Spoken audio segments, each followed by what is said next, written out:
بسم اللہ الرحمن الرحیم۔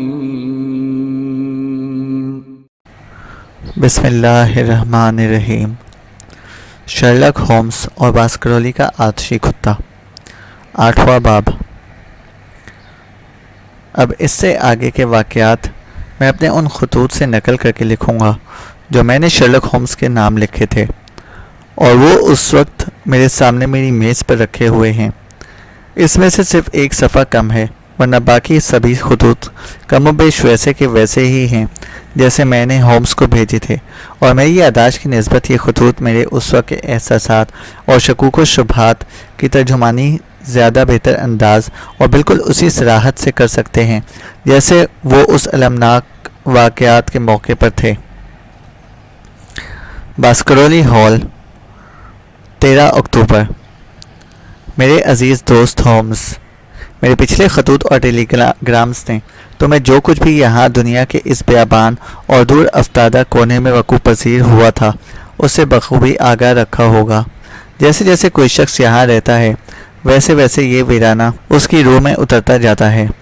اس کی وسعت اور اس کی بے رحم خوبصورتی، ایک بار جب تم اس دھرتی پر قدم رکھ دیتے ہو تو پھر تہذیب یافتہ انگلینڈ کی چھاپ تم سے کہیں دور پیچھے گم ہو جاتی ہے، لیکن اس کے ساتھ ساتھ دوسری طرف تم قبل از تاریخ کے لوگوں کے تعمیر کیے گئے گھر اور ان کے رہن سہن سے بھی آگاہی حاصل کرتے ہو۔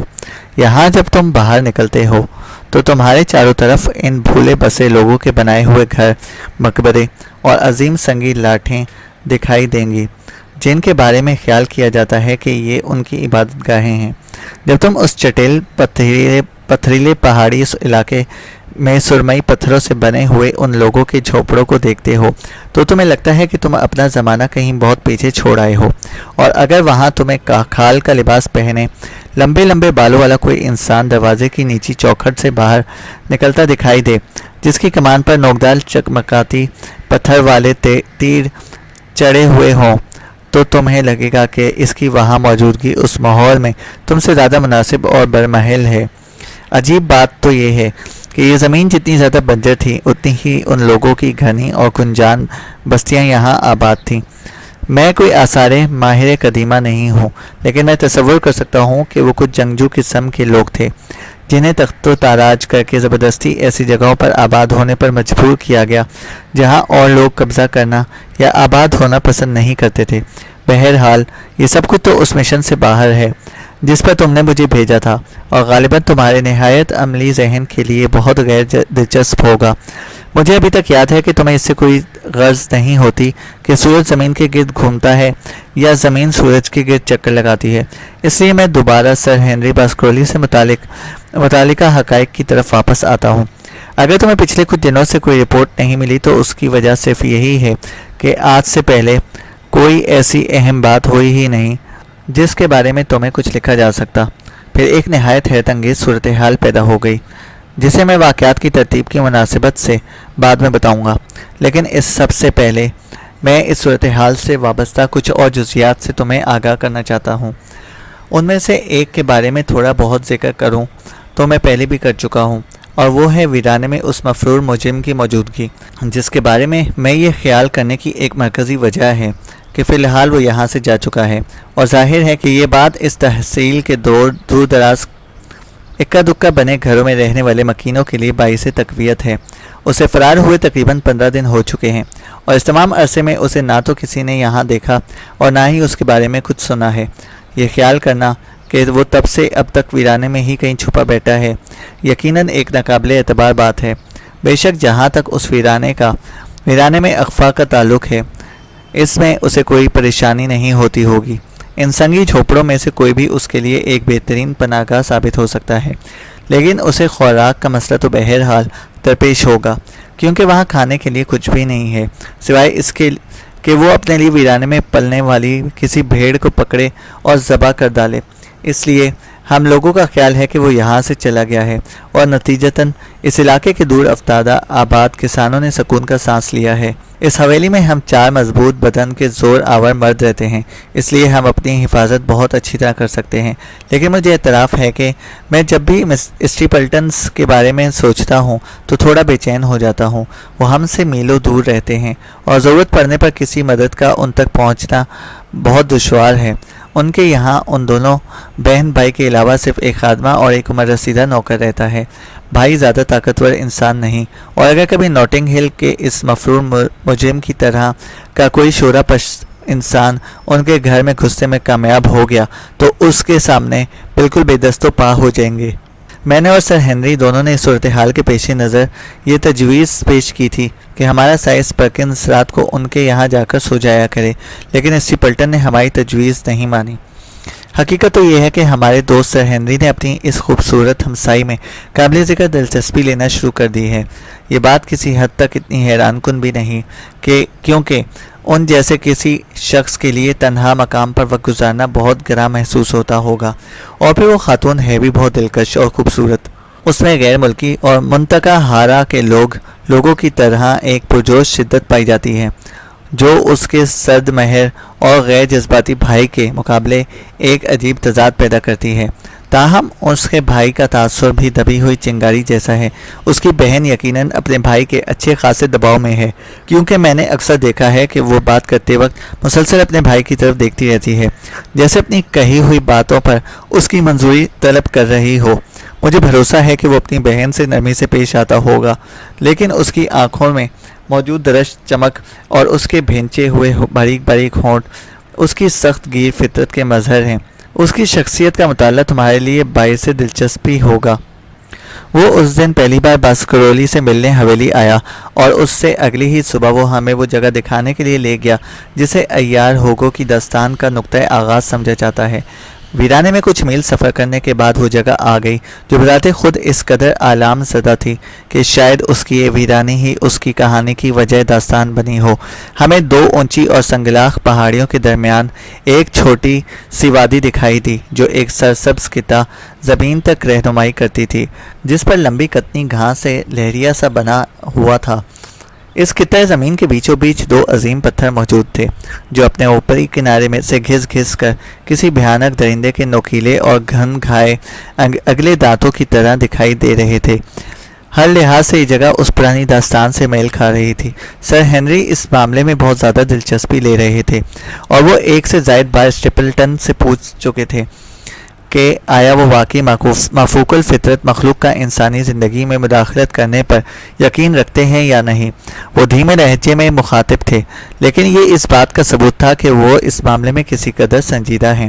اسٹیپلٹن نہایت محتاط انداز میں جواب دے رہا تھا، لیکن صاف نظر آتا تھا کہ وہ جو کچھ کہنا چاہتا ہے وہ نہیں کہہ رہا، اور بیرونٹ کے جذبات کو ملحوظ خاطر رکھتے ہوئے وہ اپنی رائے کے واضح اظہار سے ہچکچا رہا ہے۔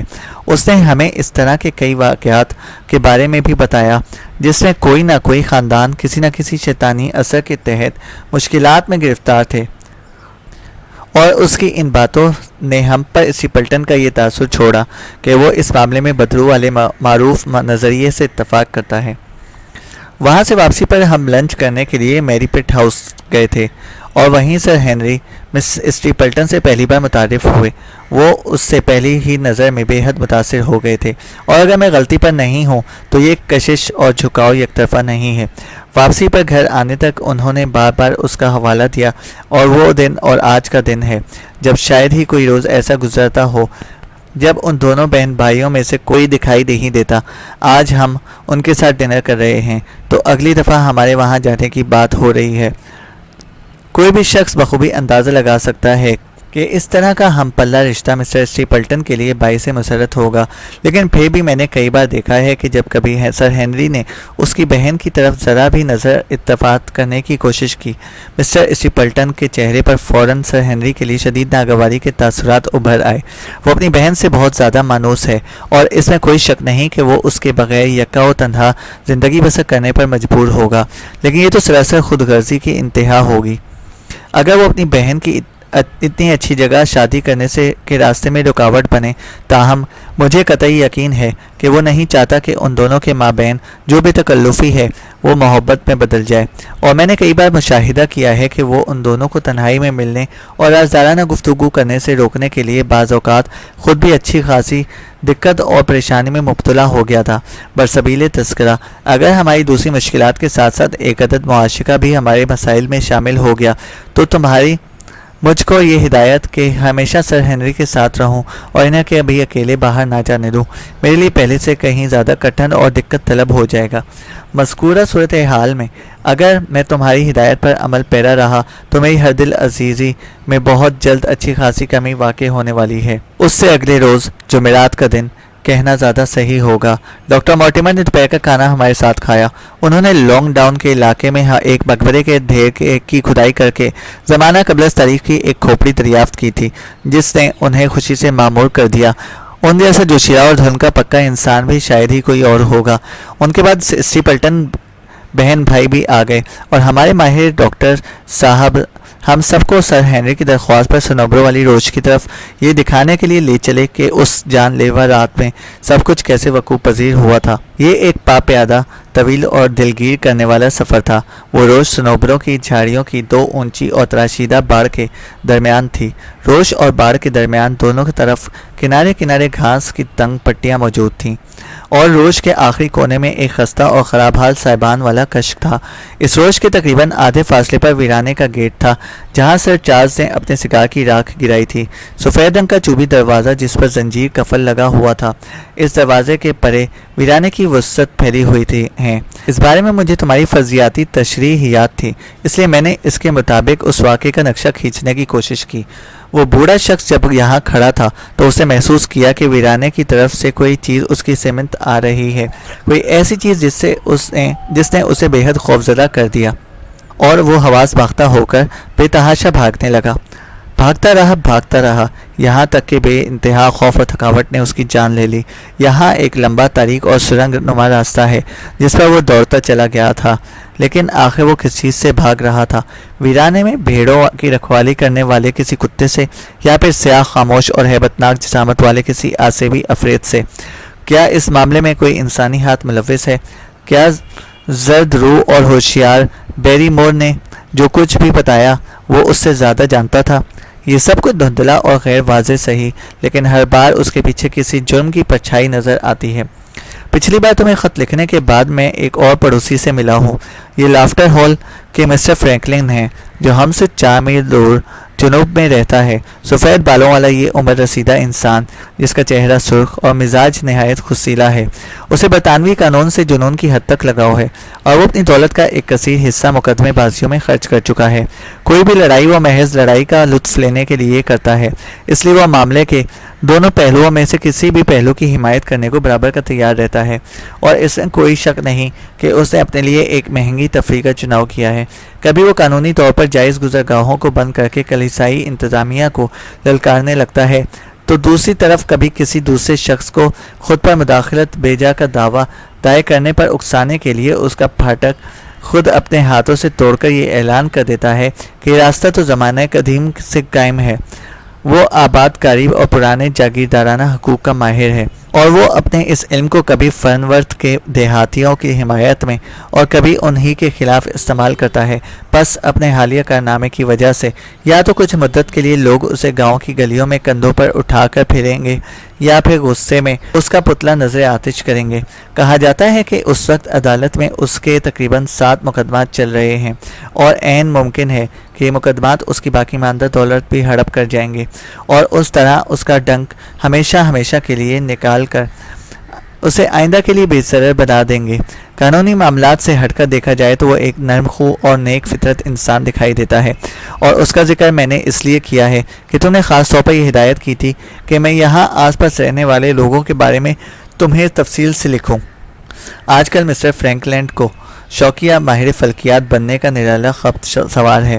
اس کے پاس ایک بہترین ٹیلیسکوپ ہے جسے اس نے گھر کی چھت پر نصب کر لیا ہے، اور اس کے ذریعے تمام دن اس مفرور مجرم کی ایک جھلک دیکھنے کی آس میں ویرانے پر نظر رکھے رہتا ہے۔ اگر وہ اپنی مصروفیات یہیں تک محدود رکھے تو بھی بہتر ہے، لیکن یہاں یہ افواہیں گرم ہیں کہ ایک قبر کو بغیر اس کے وارثوں کی اجازت کے کھلوانے کے جرم میں وہ ڈاکٹر مارٹیمر کے خلاف مقدمہ دائر کرنے کا ارادہ کر رہا ہے، کیونکہ ڈاکٹر مارٹیمر نے لانگ ڈاؤن میں ایک ٹیلے کی کھدائی کے دوران قدیم نیولتھک عہد کی ایک کھوپڑی دریافت کی تھی۔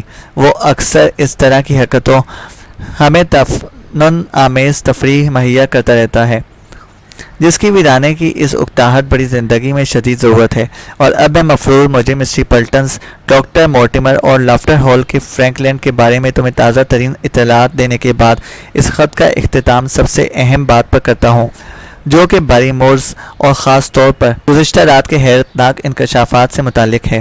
سب سے پہلے اس آزمائشی ٹیلی گرام کے متعلق جو تم نے لندن سے یہ جاننے کے لیے بھیجا تھا کہ آیا باری مور اس حویلی میں ہے یا نہیں۔ جیسا کہ میں پہلے بھی بتا چکا ہوں کہ پوسٹ ماسٹر کے بیان سے ظاہر ہو چکا ہے کہ ہماری وہ آزمائش بیکار گئی، اور اب ہمارے پاس اپنی بات ثابت کرنے کا کوئی اور راستہ نہیں بچا۔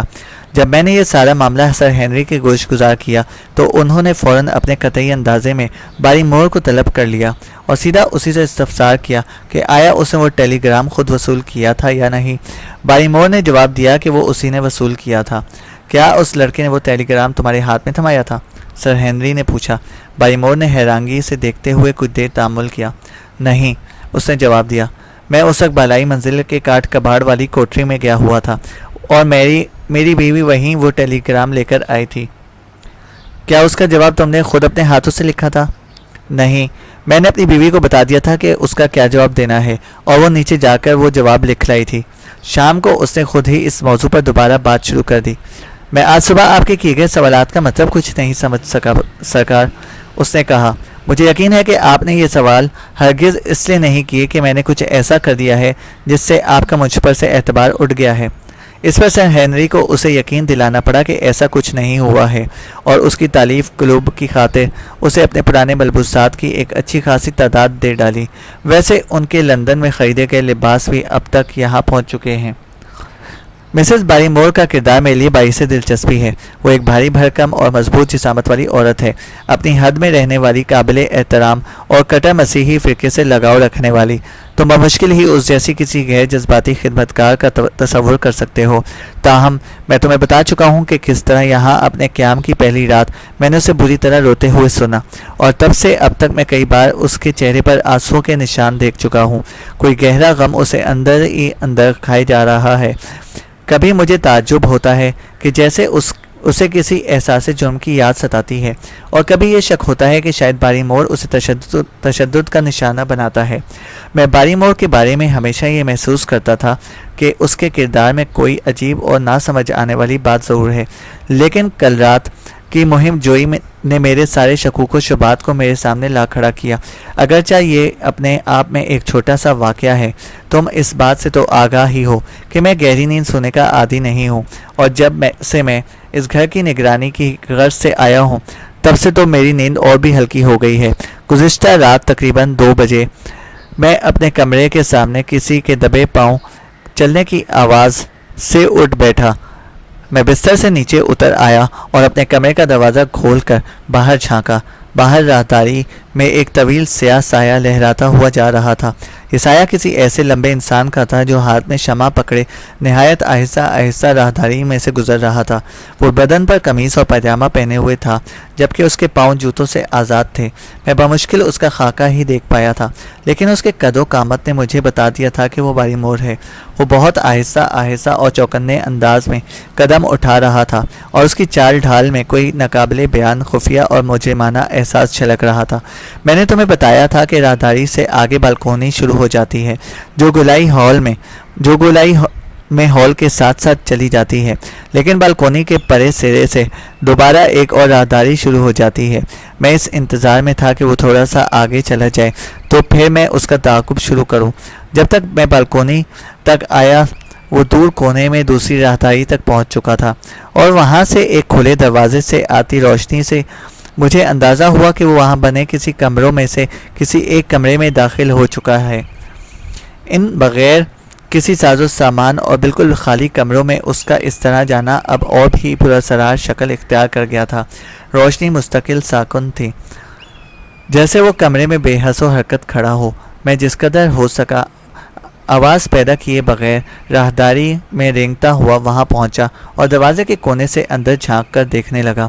بائیمور ہاتھ میں شمع پکڑے ایک کھڑکی کے شیشے کے سامنے جھکا کھڑا تھا۔ وہ جس رخ پر کھڑا تھا وہاں سے مجھے اس کا صرف آدھا چہرہ ہی دکھائی دیا۔ ویرانے کے اندھیروں میں گھورتے ہوئے کسی خیال کے تحت اس کے چہرے کے عضلات تن گئے۔ چند منٹوں تک وہ وہیں کھڑا توجہ سے ویرانے کی طرف دیکھتا رہا، پھر اس نے ایک گہرا ہنکارا بھرا اور بے صبری سے شمع بجھا دی۔ میں فوراً اپنے کمرے کی طرف واپس پلٹ آیا اور اس کے چند لمحوں بعد ہی مجھے وہی دبے قدموں کی چلنے کی آہٹ دوبارہ اپنے کمرے کے سامنے سے گزرتی سنائی دی۔ اس کے کافی دیر بعد جب میں ہلکی ہلکی نیند میں تھا تو میں نے کہیں کسی دروازے کے قفل میں چابی گھومنے کی آواز سنی، لیکن میں اس سمت کا اندازہ نہیں کر پایا کہ وہ آواز حویلی کے کس حصے سے آئی تھی۔ ان سب باتوں کا کیا مطلب ہے میں ابھی تک سمجھ نہیں پایا ہوں، لیکن اس گھر کی غمگین فضا میں ضرور کوئی نہ کوئی خفیہ کھیل کھیلا جا رہا ہے۔ جلد یا بدیر ہم جس کی تہہ تک پہنچ کر رہیں گے۔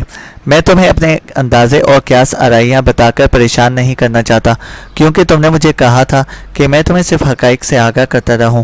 آج صبح سر ہنری سے میری طویل گفتگو رہی اس بارے میں، اور ہم نے میرے گزشتہ رات کے مشاہدات کے بنا پر ایک لائحہ عمل ترتیب دیا ہے جس کے بارے میں میں تمہیں ابھی نہیں بتاؤں گا، لیکن تمہارے لیے میری اگلی رپورٹ یقیناً باعث دلچسپ ہوگی۔